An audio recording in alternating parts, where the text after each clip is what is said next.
जो अपने जिस्म को दगवाते नहीं होंगे। दगवाना समझते हैं ना, जानवर को दागा जाता है ताकि उसको पहचान लिया जाए खेत में किसका जानवर है। इसी तरीके से यहाँ पर वो चलवाना, हाथ पे कुछ टैटू बनवाना, मशीन चलवाना, नाम लिखवाना या कोई टैटू बनवाना ताकि वो निशान बना रहे, इसको कहते हैं दगवाना। जो साबुन से फिर मिटता नहीं है, उसका निशान बाकी रहता है। जब तक आप ऑपरेशन नहीं कराएंगे जब तक वो मिटेगा नहीं। जितने लोगों ने अपने जिस्म को दगवाया है, पहली फुर्सत में ऑपरेशन करके इसको मिटवा दीजिए। अगर इस हाल में मर गए तो अल्लाह की कसम तुम्हारी बख्शिश नहीं होगी। जिसके जिस्म को दागा गया हो और उसने अपने जिस्म पर दगवाया हो, ऐसा आदमी अगर मर जाए तो इसकी जनाजे की नमाज पढ़ना जायज़ नहीं है और इसको मुसलमानों के कब्रिस्तान में दफन करना भी जायज़ नहीं है। लिखे बैठे हैं अपनी अपनी माशूकाओं के नाम, लड़के और लड़कियां लिख बैठी हैं अपने महबूबों के नाम। कभी यहाँ लिख लिया, कभी यहाँ दगवा लिया। साहब देख, कुछ लोग तेज़ाब से भी लिख देते हैं, कुछ लोग छुरी से लिखते हैं काट के। ये सब दगवाने के हुक्म में शामिल है। दगवाने। शेख सालेह अल उसैमीन का फतवा है कि अगर किसी आदमी का मौत इस हाल में होती है कि उसके जिस्म पर टैटू बंधा हुआ है, दागा हुआ है, तो इस शख्स की न तो नमाज जनाजा पढ़ी जाएगी और न मुसलमानों के कब्रिस्तान में इसको दफन किया जाएगा। करने को तो कुछ भी कर दो। तो बगैर हिसाब और किताब के जो जन्नत में जाएंगे उनमें जो अपने जिस्म को दगवाते नहीं होंगे। ए मदरसे के बच्चों, तुम लोग बार बार उठ रहे हो, जाओ यहां से चलो। जिसको जाना हो यहां से जाओ जी, बार बार उठकर डिस्टर्ब मत करो यहां पर।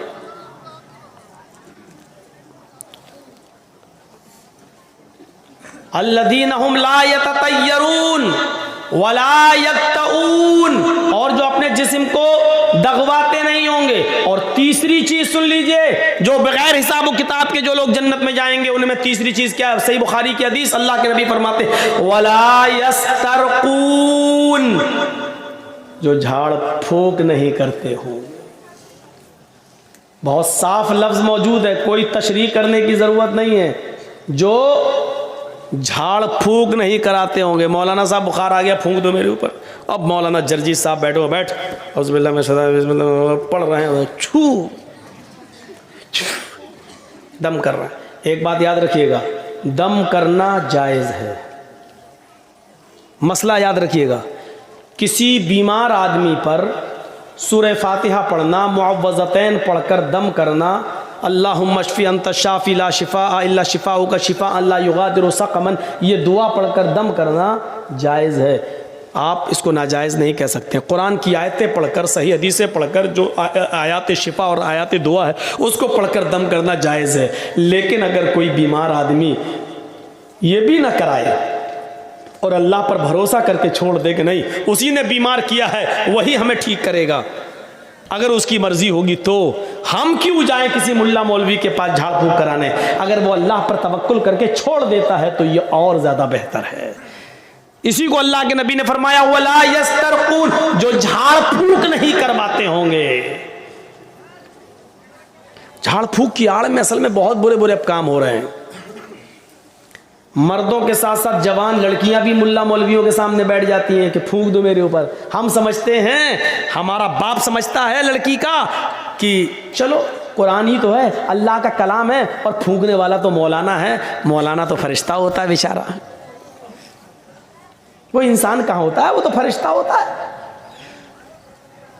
जिस तरीके से पर्दा 10 साल की उम्र की लड़की को, 10 साल से बड़ी लड़की को जिस वक्त 10 साल की हो जाए उसके बाद लड़की को अपना चेहरा भी छिपाना पड़ेगा, अपने हाथ की हथेलियां भी छुपाना पड़ेंगी, उसको पर्दा करना पड़ेगा। और जिन लोगों से पर्दा करना है उनमें मुल्ला मौलवी भी शामिल हैं।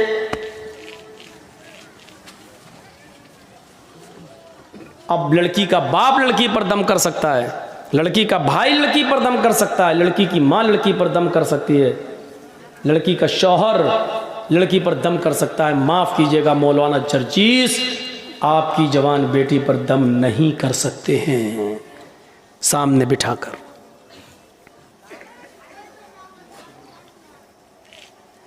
वला यस्तरकून, झाड़ फूक नहीं कराते होंगे। झाड़ फूक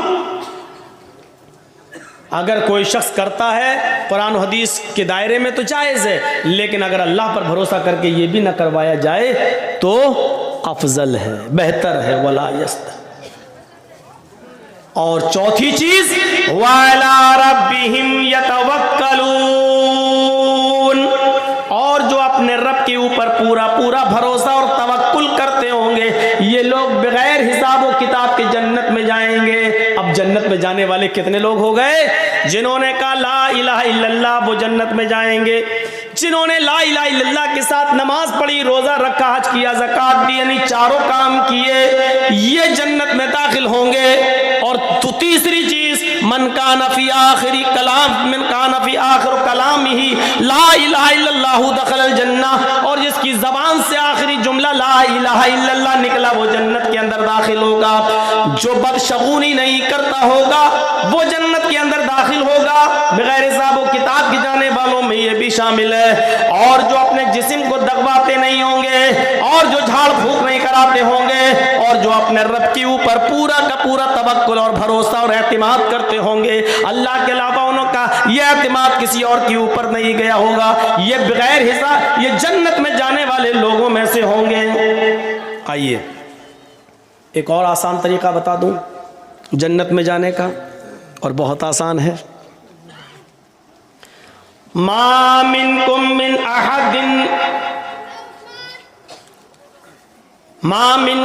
अहदिन यतवज़्ज़उ फयुहसिनुल वुज़ू सुम्मा यक़ूल अशहदु अल्ला इलाहा इल्लल्लाह व अशहदु अन्ना मुहम्मदन अब्दुहु व रसूलुहु इल्ला फुतिहत लहु अब्वाबुल जन्नतिस समानियतु। तुम में से जिसने वुजू बनाया, लीजिए, तुम में से जिसने वुजू बनाया, फयुहसिनुल वुज़ू, और अच्छी तरीके से वुजू बनाया। एक तो होता वुजू बनाना और एक होता अच्छी तरीके से वुजू बनाना। वुजू बनाना क्या है? जैसे बिहार में एक जगह हम जलसे में गए तो जो टोटियाँ लगी थी मस्जिद में, नल जो लगे हुए थे, वहाँ बैठ कर मैं वुजू बना रहा था। तो जमात खड़ी थी, बिहारी का एक आदमी बेचारा आया उसी गांव का, और मेरे पास आकर बैठ के वो भी वुजू बनाने लगा। और हमसे पूछता है कि मौलाना साहब हम कितनी रकात हो गई? हमने कहा शायद 2 हो गई, ये 2 बची हैं। 2 हो गई? कि हाँ। अब देखिए उसकी वुजू की, अल्लाह, उसको दोनों मिल गई। और मैं जब तक वुजू बना के पहुंचा तो मेरी एक और छूट गई। बैठा तो निकल चुकी थी, 2 रह गई थी।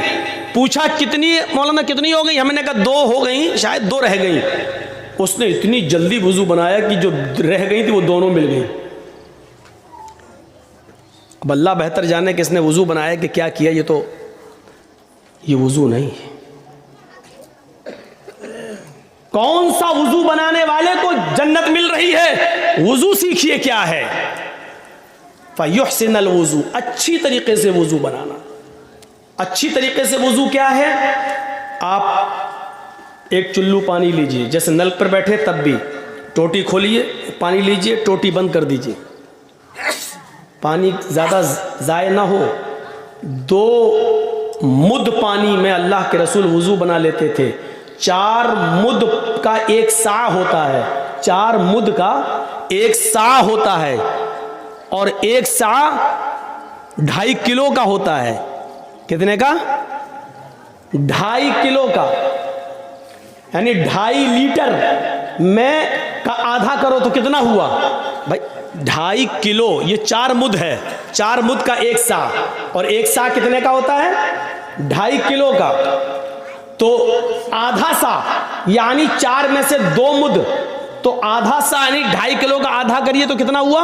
सवा लीटर पानी में अल्लाह के रसूल वुजू बना लेते थे। सुन लीजिए, एक एक बाल्टी भरकर वुजू बनाने वालों, वुजू बनाने का सवाब तो मिलेगा, लेकिन एक बाल्टी पानी जो खर्च कर दी इसका गुनाह भी पड़ेगा। तुम बचोगे नहीं। सोचिए,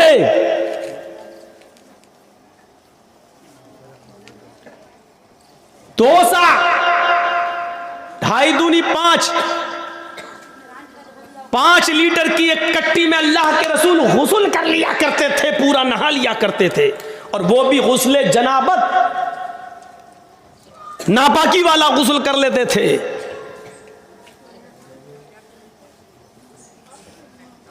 मौलाना साहब इतने में तो हमारे पैर भी नहीं धुलेंगे। गुस्ल खाने में जाते ही पहले हम टोटी खोल के अपना बाथरूम साफ करते, उतना पानी तो हम गुस्ल खाने को साफ करने में लगा देते हैं। एक एक चीज का हिसाब होगा। पानी की कदर उनसे पूछो जिस मुल्कों में पानी बड़ी मुश्किल से मिलता है, उनसे पूछो पानी की कदर, उनसे पूछो। और राजस्थान के इलाके में जहां गर्मी बहुत पड़ती है और रेगिस्तानी इलाका है, उन लोगों से पूछो। पहाड़ी इलाकों पर जहां पानी पहुंचता नहीं है, उनसे पूछो पानी की कदर। तो ये खोला, या लोटा है, पलटा, ये पानी लिया, अब इसको ऐसे मलिए। ये अच्छी तरीके से वुजू बनाना। ये हुआ? अभी नहीं हुआ। अब ये उंगलियां इसमें डालिए ऐसे, ये वाली उंगलियां इधर और ये वाली उंगलियां इधर, ये। फिर दूसरी बार लीजिए, फिर ऐसा कीजिए, फिर ऐसे करिए, फिर तीसरी बार पानी लीजिए, फिर ऐसे कीजिए। ये हुआ। अब आइए, फिर एक चुल्लू पानी लीजिए, आधा पानी मुंह में, आधा, और आधा बचे फिर नाक में चढ़ाइए। जिस हदीस में ये आया 3 बार कुल्ला करो, फिर 3 बार नाक में पानी डालो, बहुत ही मौजरत के साथ कहता हूं यह हदीस ज़ईफ है। एक ही चुल्लू पानी लेना है, आधा मुंह में। अब शुरू में थोड़ी सी आदत नहीं बनेगी, कभी पूरा ही चला जाएगा मुंह में, क्योंकि अभी यहां तक आदत नहीं है आपकी। आधा मुंह में और आधा नाक में। अब दाहिने हाथ की उंगली से दांतों को रगड़िए ऐसे, और बाएं हाथ के ये अंगूठा और ये वाली उंगली ये नाक में डालिए ऐसे, और उसके बाद नाक से निकालने के बाद जो आधा पानी मुंह में था उसका कुल्ला कीजिए, जो पानी मुंह में उसको नीचे डालिए, और ये अंगूठे से ये बाएं नाक का नथुना पकड़िए ऐसे, दबाइए, और नाक झाड़िए कस के। हम ज़्यादा ज़ोर से नहीं करेंगे, नहीं तो पता चला यहाँ असली की यहीं टपक जाएगा। ऐसे करके झाड़िए, फिर इस उंगली से आप ये पकड़ के दबाइए ऐसे, फिर झाड़िए, और फिर दोनों हाथ से पकड़ के उसको साफ करिए। ईमानदारी के साथ बताइए, अभी तो पैर तक हम पहुंचे भी नहीं हैं। ईमानदारी के साथ बताइए, हाथ धुलने तक और कुल्ला और नाक में पानी डालने तक कितने लोग अमल करते हैं हमारी सोसाइटी और समाज में। इसका मतलब हमारा वुजू भी अभी सही नहीं है, नमाज का नंबर तो बहुत दूर में आएगा। अभी एक बार हुआ, ऐसे ही दोबारा फिर पानी लेना है, और फिर आधा मुंह में और आधा नाक में चढ़ाना है, और फिर वही दोहराना है। फिर तीसरी बार आधा मुंह में आधा नाक में, और फिर यही करना है। अब आया नंबर चेहरे का। अब देखिए, ये नहीं, अभी हाँ, चेहरे का। एक चुल्लू पानी लिया और ऐसे लेके, चुल्लू एक ही भरना है। बहुत से लोग नल की टोटी में ऐसे दोनों हाथ लेकर फिर मुंह धुलते हैं। पानी का ज़िया है, पानी की बर्बादी है। पानी एक ही चुल्लू लेना है, और उस एक चुल्लू पानी को लेकर ऐसे, ये ऐसे करिए, ये फिर लीजिए, फिर ऐसे करिए, मतलब कानों की लौ तक ये। और जब 3 बार ऐसे कर लें, फिर एक चुल्लू पानी अलग लीजिए। ये 3 बार मुंह हो गया। अब एक चुल्लू पानी लेकर उसको दोनों हाथों पर ऐसे डाल के, ये ऐसे करके अब ये दाढ़ी में ऐसे, जिसकी दाढ़ी हो वो ऐसे ऐसे ऐसे ऐसे करे। अब जिसकी दाढ़ी होगी वो करेगा। अब चिकने चपाट लेडीज चेहरे वाले थोड़ी कर पाएंगे बेचारे, जिनके चेहरे औरतों की तरह, बेचारे क्या करेंगे? ये वो बेचारे नहीं लेंगे चुल्लू पानी, दाढ़ी नहीं है तो क्या करेंगे वो? जिसकी दाढ़ी है वो, ये है आपका मुंह। मौलाना साहब तकरीर कहाँ कर रहे हैं? ये मसले सीखना ज़रूरी है, जलसे बहुत सुन चुके हैं आप, लंबी चौड़ी तकरीरें बहुत सुन चुके हैं आप। 20 साल से तकरीरें करने आ रहा हूँ, अगर हमारा वुजू ही सही नहीं है तो 20 साल की मेहनत बेकार हो गई हमारी। जलसे नमाज और आदि बनाने के लिए होते हैं इबादत का। अगर उन जलसों से हमारी इबादतें वैसी की वैसी हो रही हैं तो फिर जलसों का कोई फर्क नहीं पड़ रहा हमारी ज़िंदगी पर, जब हमारा वुजू सही नहीं, हमारी नमाजें सही नहीं। और कल इंशाअल्लाह बताऊंगा आपको नमाज के टॉपिक पर। आज ये बता रहा हूं जन्नती कौन, और कल नमाज के टॉपिक पर अजान क्यों दी जाती है, कल ये बताऊंगा। जोहर में 4 रकात क्यों है, कल ये बताऊंगा। फजर में 2 रकात क्यों पढ़ी जाती है, ये बताऊंगा। मगरिब में 3 रकात क्यों पढ़ी जाती है, ये बताऊंगा। मगरिब और इशा की और फजर की नमाज में ज़ोर से क्यों पढ़ा जाता है, इमाम ज़ोर से तिलावत क्यों करता है, जोहर में और असर में आदमी आहिस्ता क्यों पढ़ता है, कल ये बताऊंगा। कल की तकरीर थोड़ी दूसरे हिसाब की होगी नमाजी पर, लेकिन यह बताया जाएगा कि जोर से क़िरात क्यों की जाती है और आहिस्ता क्यों की जाती है। जोहर में 4 क्यों हैं और असर में 4 क्यों हैं और इशा में 4 क्यों हैं, और फजर जो सबसे अहम नमाज है जिसमें उठना मुश्किल है उसमें 2 ही क्यों है।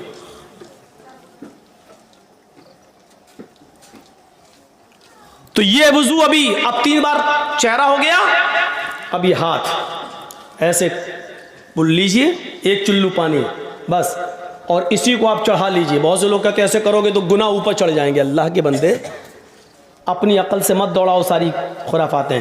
पानी लिया और ऐसे करो, और इस हाथ से ऐसे ऐसे ये कोहनी तक आप धुलिए, फिर लीजिए, फिर कोहनी तक धुलिए, फिर इसी दाहिने हाथ में 1 चुल्लू पानी भरकर फिर उल्टे हाथ पर ऐसे ऐसे कीजिए, ये फिर लीजिए, फिर कीजिए। और उसके बाद में एक बार पानी लिया चुल्लू में, 1 ही चुल्लू पानी, फिर लेकर फिर आपको ऐसे करके ये ऐसे करके ये करना है। सुनिए, मसा यहाँ तक लाइए, जहाँ पर सर पर तकिया रखते हैं आप, ये यहाँ तक, जिसको हम लोग गुद्दी बोलते हैं, यहाँ तक लाइए हाथ, बिल्कुल ऐसे ही। और इसको पूरी तरीके से, बहुत से लोग क्या करते हैं जो हिप्पी कट बाल रखते हैं, जो शाहरुख खान बने हुए हैं, अरे हम क्या इनके नाम लें, जो हिजड़े बने हुए हैं, ये कहूँ ये ज़्यादा बेहतर है। हम तो ये जुमला इस्तेमाल करेंगे, जिसको बुरा लगता हो वो लगे और कल ना आए। जो आजकल बिल्कुल लंबे लंबे बाल रखकर वो बने हुए हैं, हिप्पी कट, हिजड़े कट, ये कुछ बाल देखें ना आप कैसे कट रहे हैं। यहाँ से बिल्कुल मशीन चल रही है, यहाँ से चल रही है, यहाँ पर देख रहे हैं जैसे टिल्लू पंप रख दिया गया हो, यहाँ से टकला, यहाँ से टकला, यहाँ से टकला, बाल यहाँ पर हैं। कसम खुदा की ऐसा लगता है ये बाल कौन से हैं, इसको हम कहते हैं सुअर कट बाल, सुअर कट बाल है ये लोग रख रहे हैं आज। ये तो क्या है, सर का मसा, ये और फिर यहाँ से वापस लाइए, ये अब आपका सर का मसा हो गया। और जोर से करना है, बाल बिगड़ जाने दो। अरे हमारे भी तो बिगड़ गए हैं, हम भी तो कंघी अंगी करके आए। आपको समझाने के लिए देखिए, ये लिया यहाँ से लेके ऐसे, ये लीजिए, ये हो गया, फिर यहाँ से वापस लाइए, ये। अब उसके बाद दोबारा पानी लेने की जरूरत नहीं है, इसी दोनों उंगलियों को कान में डालिए और कान में आप फेरते चले जाइए। आपकी उंगली अपने आप घूमती रहेगी। क्यों? उसमें वो गड्ढे बने हुए हैं, ये अपने आप जब आप ऐसे करेंगे, ऐसे चलाएंगे तो सब उसकी जो नालियां बनी हुई हैं उसमें जाता रहेगा। ये करने के बाद ऐसे देखिए, ये कर लिया, और ये 2 अंगूठे, ये देखिए, ये गौर से, इस वक्त खरगोश मत समझना हमको। ये 2 अंगूठे जो अभी यहाँ करने के बाद ये एक बार, ये है आपका सर का मसा। ईमानदारी के साथ बताइएगा ऐसा वुजू कौन बना रहा है आजकल? चले हैं नमाज पढ़ने के लिए, 900 चूहे खा के बिल्ली चली हज को। अब उसके बाद में आइए पानी के लिए, पैर धुलने का, तो ये पैर धुलने का बड़ा अजीब मसला है। 3 बार कैसे धुला जाएगा? अब चिल्लू भर पानी लेकर तो नहीं धुला जाएगा, तो आपके पास जो लोटा हो तो वो उस पर थोड़ा सा पैर में उलट कर ये करिए ऐसे, और फिर ये उंगली ऐसे, एक एक उंगली, अब हम मोजे पहने हैं तो इसलिए एक एक उंगली को जैसे हम हाथ में किया था ऐसे ही इसको भी ऐसे करिए। आपको लगता है कि कहीं खुश्क न रह जाए, थोड़ा सा पानी और डाल लीजिए, फिर ऐसे करिए, ये ऐसे 3 बार ये और 3 बार ये, दोनों पैर कम से कम यहाँ तक, टखने तक, यहाँ तक धुलना है। ज़्यादा अगर आप धुल लेते हैं तो कोई मुज़ायक़ा नहीं है, कोई हर्ज नहीं है, धुल सकते हैं। ये है आपका वज़ू, जिसको कहते हैं फ़युहसिनुल वज़ू, अच्छी तरीके से वज़ू बनाना। अब हदीस सुनिए, मा मिनकुम मिन अहदिन यतवज़्ज़उ फ़युहसिनुल वज़ू थुम्मा यक़ूल, तुम में से जिसने वज़ू बनाया और अच्छी तरीके से वज़ू बनाया और वज़ू बनाने के बाद खड़ा हो गया, वज़ू बनाकर फारिग हुआ, खड़ा हो गया, खड़ा होने के बाद जिसने ये दुआ पढ़ी, अशहदु अल्ला इलाहा इल्लल्लाहु व अशहदु अन्ना मुहम्मदन अब्दुहु व रसूलुहु, जिसने वज़ू बनाने के बाद ये दुआ पढ़ी, इल्ला फुतिहत लहु अब्वाबुल जन्नति समानिया, ऐसे आदमी के लिए जन्नत के 8 दरवाजे खोल दिए जाते हैं। जन्नत के 8 दरवाजे इस आदमी के लिए खोल दिए जाते हैं। अच्छी तरीके से वुजू बनाकर दुआ मांगने वाला, दुआ पढ़ने वाले के लिए जन्नत के 8 दरवाजे खोल दिए जाते हैं। ये है जन्नत। मोबाइल में 2 GB खर्च करके जहन्नम कमा रहे हो, पैसा खर्च कर करके वो जहन्नम ले लेते हो, लेकिन जन्नत फ्री में मिल रही, हम लेने के लिए तैयार नहीं। ये हो गया वज़ू। और वज़ू बनाने के बाद जिसने दुआ पढ़ी, और दुआ देखो इतना सा बच्चा कुर्सी चोरी करके कहाँ भाग रहा है।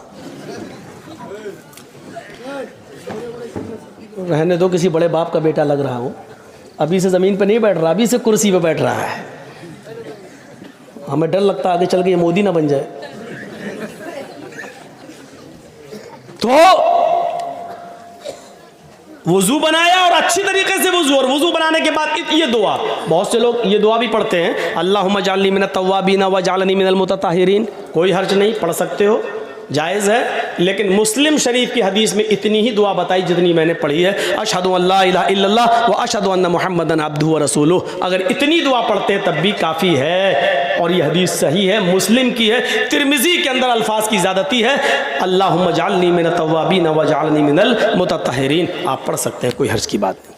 तो जिसने ये दुआ पढ़ी उसके लिए जन्नत का 1 नहीं, 2 नहीं, 3 नहीं, 4 नहीं, 8 दरवाजे उसके लिए खोल दिए जाते हैं। जन्नत के 8 दरवाजे उसके लिए खोल दिए जाते हैं। अब सुनिए, वज़ू बनाया और वज़ू बनाने के बाद दुआ पढ़ी, उसके लिए जन्नत के दरवाजे खोल दिए गए। एक और हदीस इसी में जोड़ देता हूँ। हज़रत बिलाल रज़ी अल्लाह तआला अन्हु को अल्लाह के नबी सल्लल्लाहु अलैहि वसल्लम ने फरमाया, आए बिलाल, मैंने जन्नत का दौरा किया, आए बिलाल मुझे जन्नत दिखाई गई, आए बिलाल जब मुझे मेराज हुई और मुझे जिब्रील ने जन्नत का मुआयना कराया, मुझे जन्नत दिखाई, तो मैंने जन्नत देखी। जन्नत के अंदर हमने तुम्हारे जूतों की आवाज सुनी। आए बिलाल, जन्नत के अंदर मैंने तुम्हारे जूतों की आवाज सुनी।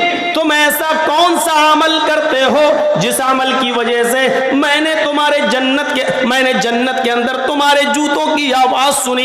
यानी अल्लाह ने मुझे पेश की, ये बता दिया है, मुझे अल्लाह ने पहले ही से ये बात बाखबर कर दिया है कि मैं बिलाल को जन्नत देकर रहूंगा। आए बिलाल, ऐसा अमल बताओ जो तुम दुनिया में करते हो और अल्लाह ने उस अमल के बदले में तुम्हें जन्नत दे दी। तो जानते हो हजरत बिलाल ने कौन सा अमल बताया? कहा, अल्लाह के रसूल, वैसे तो मैं नहीं जानता कि कोई अमल मेरा ज्यादा हो, जो सब करते हैं वो मैं भी करता हूं, जितना सब करते हैं उतना मैं भी करता हूं, लेकिन एक अमल शायद है जो मैं औरों को करते हुए नहीं देखता। फरमाया, क्या? बिलाल बताओ क्या? फरमाया, अय अल्लाह के रसूल, मैं बगैर वुजू के कभी नहीं रहता, मैं बिना वुजू के कभी नहीं रहता। आए अल्लाह के रसूल, जब भी मेरा वुजू टूटता है, जब भी मैं पेशाब और पायखाने से फारिग होता हूँ, जब भी मैं सोकर उठता हूँ, या जब भी मेरा किसी और वजह से वुजू टूट जाता है, किसी और वजह से वुजू टूट जाता है तो अल्लाह के नबी फिर मैं फौरन वुजू बना लेता हूँ, फिर मैं फौरन वुजू बना लेता हूँ। और जब भी मैं वुजू बनाता हूँ तो मैं 2, 4, 6, 8 रकात जितनी अल्लाह मुझे ताकत देता है मैं ज़रूर पढ़ लेता हूँ। यानी मैं वुजू बनाकर 2, 4 नफिल नमाज तहय्युल वुजू मैं ज़रूर अदा कर लेता हूँ। पहली चीज़, मैं बिना वुजू के नहीं रहता। जब भी मेरा वुजू टूट जाता है मैं फौरन दोबारा वुजू बना लेता हूँ। और जब भी मैं वुजू बनाता हूँ तो मैं 2 रकात कम से कम तहय्युल वुजू ज़रूर पढ़ लेता हूँ। अल्लाह के नबी ने कहा बस बस बस ऐ बिलाल, यही तेरा वो अमल है जो तुझे जन्नत के अंदर ले गया। पता चला कि बावुजू रहना और जब भी वुजू बनाया जाए उसके बाद 2 रकात नफिल पढ़ लेना, ये भी जन्नत में जाने वाला एक रास्ता है। हम आए ही हैं इस दुनिया में जन्नत कमाने के लिए, वरना जो अमल करके नहीं मरता वो गोलियों से मर जाता है। देख लो, कल फिर मर्डर हुआ रात में 3 बजे। 20 साल से सबसे ज्यादा तकरीरें मेरी कत्ल पर वही मौज़मपुर, हाड़ू चक और नारायणपुर वाले इलाके में होती है, कत्ल पर। क्या फर्क पड़ा है? आप ईमानदारी के साथ बता दीजिए, तकरीरों का कोई असर हो रहा है? जलसा चाहिए मौलाना जर्जी साहब का, कोई और मौलाना नहीं चलेगा, जर्जी साहब हर हाल में चाहिए। और जर्जी साहब की 20 साल की तकरीरों का असर देखो, न कत्ल बंद हो रहा है, न जराइम बंद हो रहे हैं, न कैरम बोर्ड बंद हो रहा है, न गाली गलूच, न शराब नोशी, न सूद, न ब्याज, कोई कमी उसमें नहीं आ रही है। ये सूरत हाल पैदा है।